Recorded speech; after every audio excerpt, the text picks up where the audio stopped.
I'm 45 years old. When I met my husband, I'm from Delta State.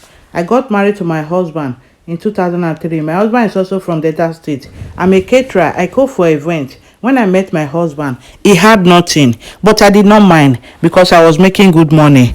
But I cannot read and write, which I told my husband.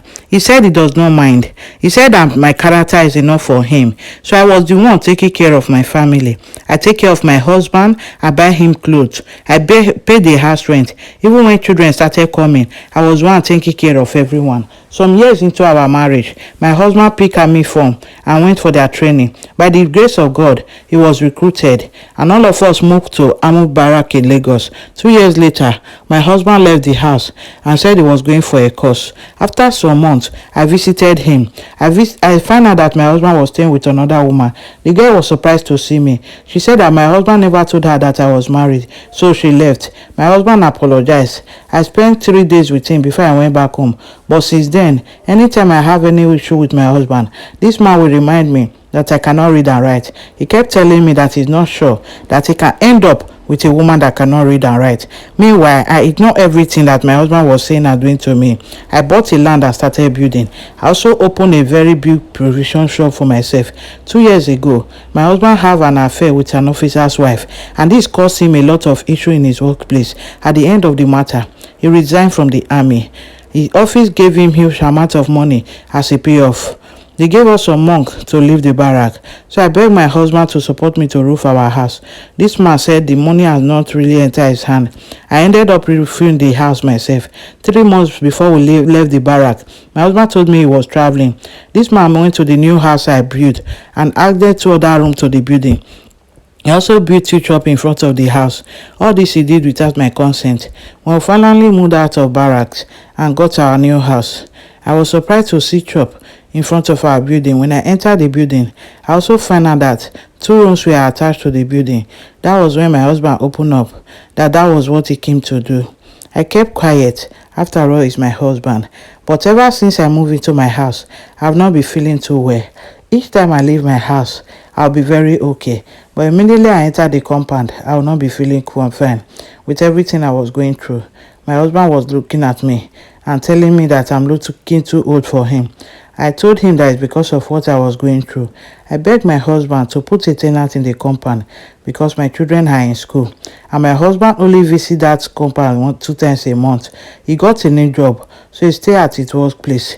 He only visits me twice a month, so I'm always by myself. Whenever I go to my shop in the morning, I'll be feeling so well. Immediately I return to the compound in the evening, I will not be okay. This continued for months, so I opened up to my pastor. My pastor prayed for me and advised me to get another accommodation outside my house so he can monitor what is going on. So I told my husband about it and got accommodation close to my shop. Immediately I moved out of my compound, I became fully well. Whenever my children and my husband are around, whenever I visit my compound, I will have the same experience. So I told my pastor about it. He arranged some prayer warrior and came to my compound to pray. The same night after my prayer, my husband came home after 12 midnight. Early in the morning, this man went to a police station, picked some policemen, went to my church and arrested my pastor and all the prayer warrior that came to my house to pray. The police invited me and said that my husband told them that I took strangers to his house. I told the police everything, but I only told them to my house to pray because of the experience I'm having in the house. So the matter was dismissed and I bailed them. Since then, my husband stopped talking to me. He stopped eating my food. He also told me that he does not want me to see me in my compound again. He said I should remain in the house I rented.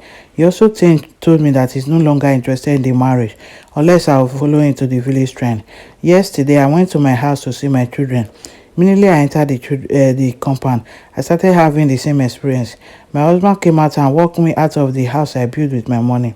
This man told me that he does not want to see me in that compound anymore, that he has taken over the house. He said I should tell my family to return the dowry paid on me, since I did not follow him to the village shrine. Please, I really need your advice. What do you think I should do? Do you think I should return the dowry, or I think I should follow him to the village shrine? It's well with you, my sister, my dearest sister. Sorry about the whole thing.